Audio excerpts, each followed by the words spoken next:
학습자를 위한 전문 프로그램 거북이 상담소 시즌2 문을 활짝 열었습니다. 오늘은 굉장히 중요한 이야기를 해볼까 합니다. 바로 진학, 학교에 대한 이야기를 하려고 하는데요. 느린 학습자인 우리 아이, 일반 학교와 대안학교 중 어디로 보내는 게 좋을까요? 이와 관련해서 확실하게 조언해 주실 세 분 모셨습니다. 안녕하세요. 안녕하세요. 네, 반갑습니다.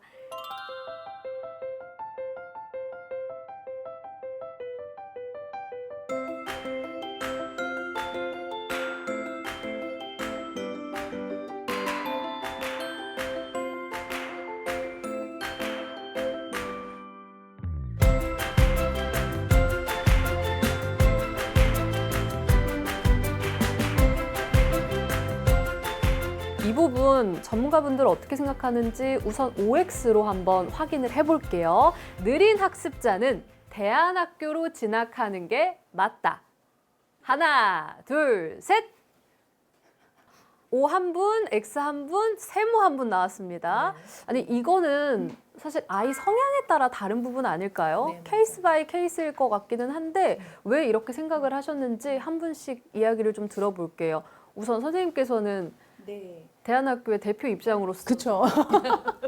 제가 대안학교를 운영하다 보니 O를 이제 들어야 되는 그런 상황인데 말씀하신 대로 케이스 바이 케이스라 사실 대안학교가 정답은 아닌 것 같아요. 하지만 지금 이제 그 교육의 실태가 경계선 친구, 느린 학자 친구들에게 이렇게 편안하게 다닐 수 있는 환경이 부족하잖아요. 그러다 보니까 정말 대안을 찾아서 만든 학교였는데 저희 학교에 와도 다 100% 만족할 수는 없다라는 거는 저도 확신이 들고 지금 상황에서는 저희 대안학교 쪽으로 이제 오는 친구들을 비교해 봤을 때 정서적으로 좀 편안해하고 그리고 또 그 학생들한테 최대한 맞는 교육을 저희는 연구하는 기관이다 보니까 만족도는 좀 높다는 생각을 들지 않나 그런 생각이 듭니다. 네, 그러면 대안학교로 진학하는 건 아니다라고 들어주셨어요. 자, 맞는 친구들은 가는 게 맞지만 모두 다 맞진 않다라는 의미로 X를 들었어요. 아, 모두 다는 아니다. 그러면 선생님께서는 아이들의 성향에 따라 달라지는데 이게 아이가 원하느냐 부모가 원하느냐 그 내용이 달라지거든요. 부모의 니드로 움직인 경우에는 글쎄 그게 과연 아이들한테 공감을 받을 수 있는 건가? 청소년기에 대안학교를 진학한다고 했을 때 아이들하고 같이 충분히 논의하고 경험하고 선택을 해야 되는 문제이지 이게 대안학교냐 일반 학교냐는 아니라고 생각하거든요. 그 안에서의 여러 가지 어려움도 아이가 버티는 것. 시행착오는 아이가 하는 거지 부모가 하는 게 아니거든요. 아이의 선택을 존중해 주셨으면 좋겠다라는 게 제 바람이고 근데 이게 초등학교 일 경우에는 부모가 주도적으로 움직일 수 있어요. 근데 중학교, 고등학교에 갈수록 그 당사자의 입장을 좀 들어주셨으면 좋겠다라는 게 제 바람입니다. 그렇죠. 맞아요. 아이의 의사가 사실 가장 중요한 부분은 저도 맞다고 생각을 하거든요. 근데 아이한테도 어쨌든 대안학교에 대한 정보를 이해를 시켜야 되잖아요. 그쵸. 그렇죠. 그런 것도 결국엔 부모의 역할이겠네요. 네, 맞아요. 충분히 아이하고 네 성향에 맞는 대안학교들이 있는데 경험해보고 그 안에 상담해보고 마음에 드는 학교로 가보자. 라고 얘기를 하는 거죠. 저도 제 아이한테 이런 식으로 오픈했음에도 불구하고 자기 친구들은 여기 있으니까 자기는 가고 싶지 않다라는 게 그 아이의 입장이었어요. 그러면서 버티겠다고. 그래서 잘 버텼나요? 잘 버티고 있죠. 버티고 있죠. 그냥 버텨보고 있는 거죠. 저희 학교 같은 경우도 이런 대상자 친구들이 와요. 학교 생활에 상처받고 힘들고 아이가 학교 생활 힘들어 하는데 이런 대안학교에 와서 좋은 기분으로 해야 되는데 지금 그 부분이 아이가 원하지 않으면 너무 이렇게 강제적으로 하지는 않으셨으면 좋겠다. 하지만 아이가 본인의 상황을 현실성이랑 조금 괴리감을 느끼면서 사는 친구들이 있어요. 그러니까 현실적으로는 되게 힘든데 아이의 마음은 나는 일반 학교에서 1등을 꼭 해야 돼. 아니면 공부 잘하는 애들을 꼭 따라가야 돼. 본능적으로 그렇게 자꾸 아이의 마음속에 스며드는 아이들이 있어요. 나는 일반 학교 갈 거야 라고 하는 거를 그냥 방치했다가 또 더한 상처로 아이가 정서적으로 불안해하거나 못 견디는 상황이 또 노출될 수 있거든요. 그래서 그런 경우에는 계절학교 특강이라든가 주말학교라든가 해서 이제 사회성 프로그램 이런 거를 하면서 좀 길게 비슷한 친구들과 좀 지낼 수 있는 시간들을 좀 줘요. 그 프로그램 괜찮은데요? 네. 이렇게 다녀보면서 뭐 네, 겨울 학기나 맞아요. 잠깐 네. 아이들하고 함께 지내보면서 네. 괜찮다, 아니다를 좀 아이 스스로도 네. 판단할 수 있는 네. 기간이 되지 않을까 네. 싶은데. 그래서 바로 상담하고 입학하는 것보다는 추천드리는 게 학교를 좀 경험해보고, 왜냐하면 대안학교 결정하는 게 쉬운 건 아니거든요. 충분히 경험해보고 그리고 나서 아이도 동할 때 그때 하시는 것도 늦지 않는다, 그런 말씀을 해드리죠. 초등학교 저학년 때는 아이들이 학교에서도 막 학습 부진이라던가 좀 그런 게 두드러지진 않잖아요. 그래서 일반 학교를 좀 보내도 괜찮을 것 같다는 생각을 하거든요.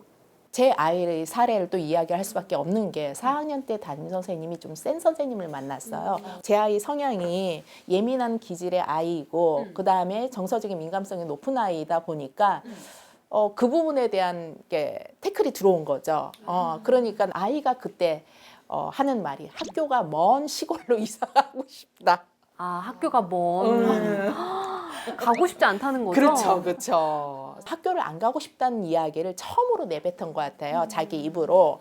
근데 그 안에서 제가 느낀 감정은 이 아이가 지금 많이 힘들구나.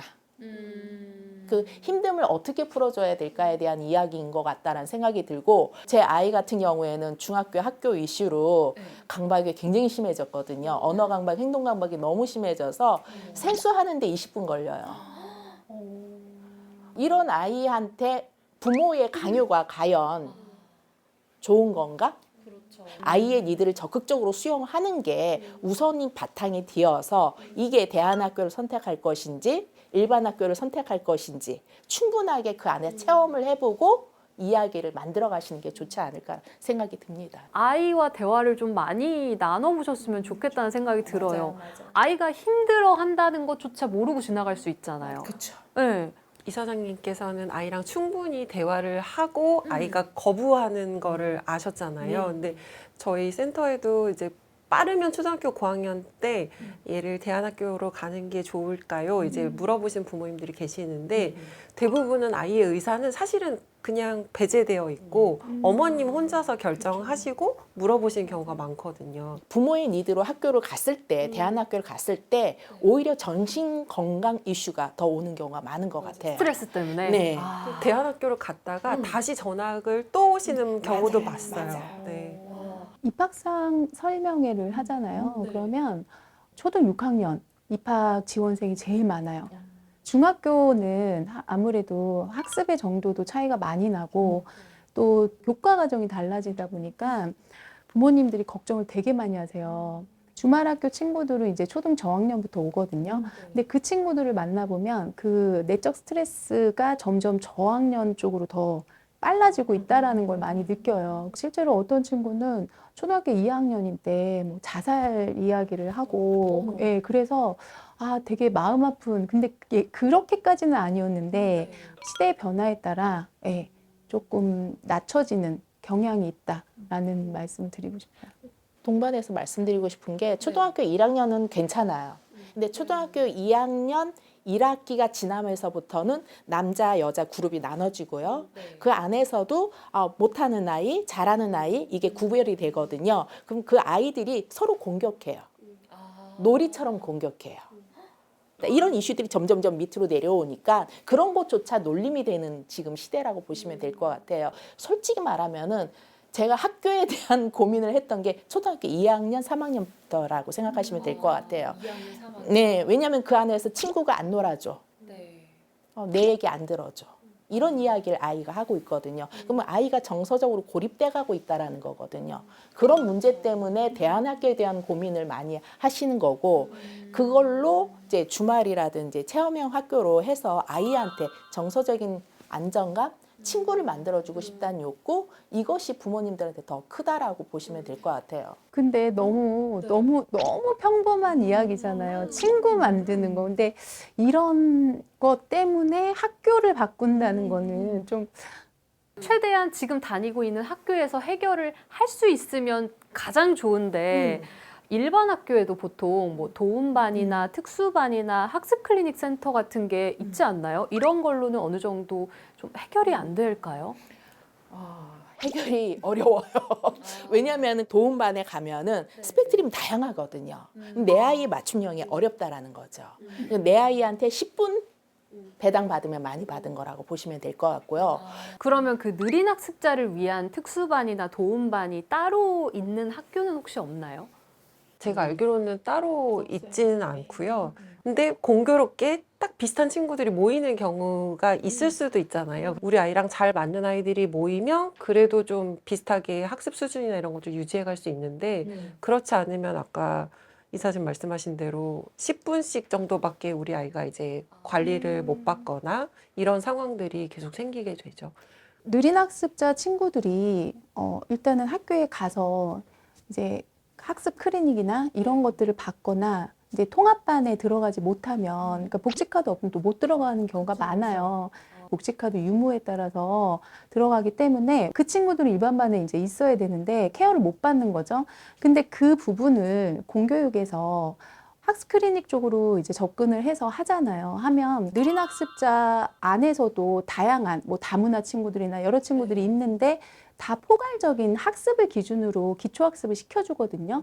저희는 이제 막 맞춤형으로 막 애들에게 뭐 교육 과정 만들고 해서 그걸 쫙 말씀드리면 부모님들의 대부분의 그 호소하는 거는 선생님 저희 아이는 친구 만들어주고 싶어요. 그 말 한마디가 모든 게 다 끝나는 거예요. 다 화합시켜서 함께 할 수 있는 그런 교육이 정말 필요하지 않나 그런 생각이 많이 들거든요. 그게 해결되면 저는 저희 학교 없어질 수 있지 않을까. 근데 여기서 드리고 싶은 말이 공교육이라는 시스템 자체는 그 안에서 노동력을 가질 수 있는 인재를 키우는 게 목표인 거죠. 그 산업의 변화에 따라서 학교의 구조가 변하고 있고 시스템이 변하고 있다라고 보시고 접근하시는 게 정확하다라고 저는 말씀드리고 싶어요.